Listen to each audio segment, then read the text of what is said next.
आखिर क्या है डिफरेंस बी फार्म और डी फार्म में। तो इस वीडियो के माध्यम से मैं आपको इसके बारे में डिटेल में बताऊंगा कि क्या फीस लगती है इस कोर्स को करने के लिए, कितने ईयर्स का कोर्स होता है, क्या क्या इसके आगे स्कोप्स हैं। तो बने रहिएगा वीडियो में लास्ट तक, ठीक है।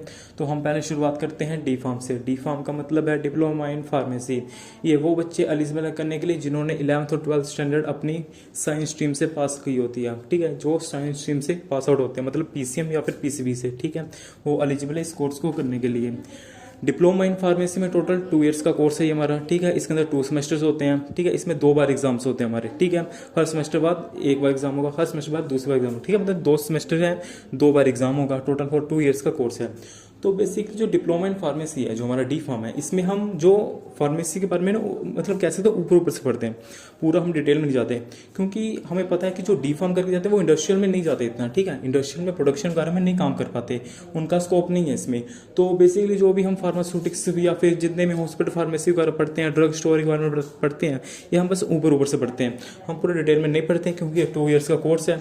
बस हम ज़्यादातर फोकस करते हैं मेडिसिन नेम्स पे और मेडिसिन कैसे एक्ट करती हैं, इसी पे हम ज़्यादा फोकस करते हैं। और जो अदर साइड है बी फार्म, इसका मतलब है बैचलर्स इन फार्मेसी, ठीक है। ये हमारे 4 ईयर का कोर्स है, ठीक है। मतलब कि ये 4 साल लगते हैं इस कोर्स को करने के, ठीक है। और एक और इसमें बात है कि इसमें टोटल 8 सेमेस्टर्स होते हैं। 6 मंथ बाद न्यू सेमेस्टर स्टार्ट होता है। जैसे डी फार्म में 1 ईयर बाद न्यू स्टार्ट होता था सेमेस्टर, वैसे बी फार्म में नहीं होता। बी फार्म में 6 मंथ बाद ही स्टार्ट होता है न्यू सेमेस्टर। तो टोटल 8 सेमेस्टर होते हैं। और साथ में जो बी फार्म है उसमें आपको इंटर्नशिप भी मतलब कि रिक्वायरमेंट होती है कि आपको 1 मंथ की इंटर्नशिप करनी होती है किसी इंडस्ट्री में, फार्मास्यूटिकल इंडस्ट्री में करनी होती है, क्योंकि वो रिक्वायर्ड है, ठीक है। आपको इंटर्नशिप करनी ही करनी होगी, ठीक है। तो बी फार्म में हम सब कुछ डिटेल में पढ़ते हैं कि कैसे मेडिसिन मतलब कि मैन्युफैक्चर होती हैं, कैसे एक्ट करती हैं, सब कुछ डिटेल में पढ़ते हैं। हम डिटेल में फार्मास्यूटिक सब्जेक्ट पढ़ते हैं, एनालिटिकल केमिस्ट्री पढ़ते हैं, फार्माकोलॉजी पढ़ते हैं, मेडिसिनल केमिस्ट्री पढ़ते हैं, फार्माकोग्नोसी पढ़ते हैं, हर्बल ड्रग्स पढ़ते हैं, बहुत डिटेल में जाते हैं इसमें, ठीक है। क्योंकि हमें पता है 4 ईयर्स का है, तो ऑब्वियसली इसमें डिटेल में पढ़ेंगे, ठीक है। तो बात करते हैं कि कितनी कितनी फीस लगती है इन दोनों को करने के लिए। देखो, जो डी फार्म है ऑब्वियसली 2 ईयर्स का, तो उसमें थोड़ी फीस कम लगेगी। ये आपका 1 से 1.5 लाख तक का कंप्लीट हो जाएगा, किसी भी गवर्नमेंट या प्राइवेट यूनिवर्सिटी वगैरह से करोगे तो, ठीक है।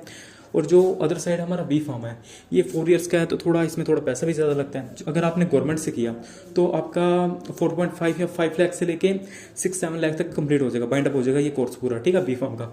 बट अगर आपने प्राइवेट से किया तो आपके 12 लाख तक भी जा सकते हैं। जैसे हमारी चंडीगढ़ यूनिवर्सिटी होगी, अपनी LPU होगी, लवली प्रोफेशनल यूनिवर्सिटी होगी, इसमें 10 से 11 लाख रुपए कोर्स है पूरे, ठीक है, टोटल कोर्स का।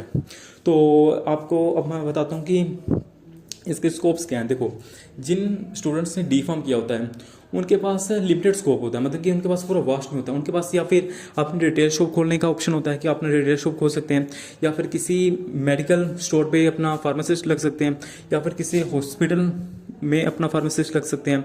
ये हमारे कुछ इनके स्कोप्स हैं। या फिर कुछ इंडस्ट्रीज इनको वर्क भी देती है। ऐसी नहीं है कि इंडस्ट्री में इनका पूरा स्कोप नील है, नहीं, स्कोप होता है, बट जैसे प्रोडक्शन क्वालिटी कंट्रोल वाला में नहीं होता है, क्योंकि क्वालिटी कंट्रोल एश्योरेंस वगैरह में ज़्यादातर एनालिटिकल केमिस्ट्री मांगता है, जो कि बी फार्म में पढ़ाया जाता है, ठीक है। तो इसका थोड़ा लिमिटेड स्कोप होता है। अब गवर्नमेंट सेक्टर में बात करें तो गवर्नमेंट सेक्टर में भी इनके हैं थोड़ी जॉब्स, जैसे आर्मी फार्मासिस्ट लग सकते हैं ये लोग, या फिर अपने कह सकते हैं हम रेलवे फार्मासिस्ट लग सकते हैं। इनके लिए एग्जाम्स क्लियर करने पड़ते हैं, इनको गवर्नमेंट एग्जाम्स होते हैं कॉम्पिटेटिव, वो क्लियर करना पड़ता है। और इसमें हम कह सकते हैं ड्रग डिस्ट्रीब्यूटर लग सकते हैं।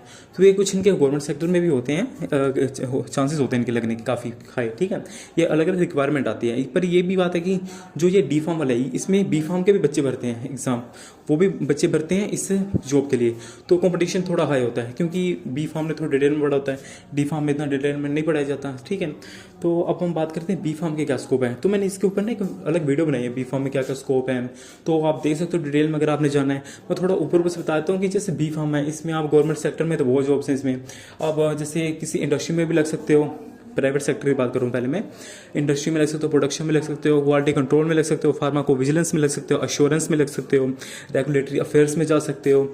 अगर गवर्नमेंट जॉब की बात करें तो हम फूड सेफ्टी में जा सकते हो, उसमें इंस्पेक्टर लग सकते हो, ड्रग इंस्पेक्टर लग सकते हो, ड्रग एसोसिएट मेंबर लग सकते हो, अब CDSCO लग सकते हो। तो काफ़ी स्कोप है। आर्मी फार्मासिस्ट में कर सकते हो आप, जो आप किसी अपने हॉस्पिटल फार्मासिस्ट में गवर्नमेंट जॉब ले सकते हो।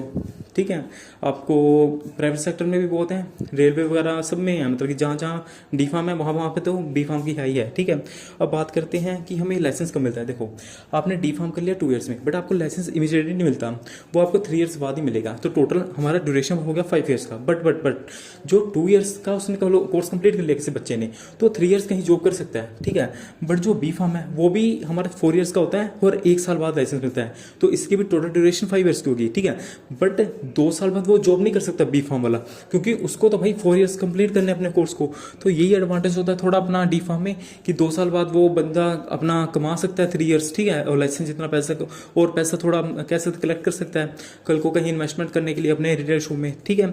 अगर किसी पर्सन का मोटिव है कि वो रिटेल शॉप खोलनी उसने, तो फिर तो डी फार्म अच्छी रहेगी, क्योंकि उसमें पैसे भी कम लगते हैं, ठीक है।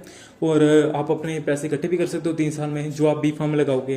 तो बेसिकली ये आप पर डिपेंड करता है आप करना क्या चाहते हो, ठीक है। तो आज के वीडियो में इतना ही। अगर आपको नोट्स चाहिए, आपको लेक्चर्स चाहिए, तो फार्म आउट्स करके हमारे चैनल है, इस पर आपको सारे लेक्चर्स मिलेंगे, सारे हैंड रिटन नोट्स मिलेंगे। नोट्स हमारे हमेशा नीट एंड क्लीन होंगे, आप देख सकते हो ओल्ड वीडियोस में जाके।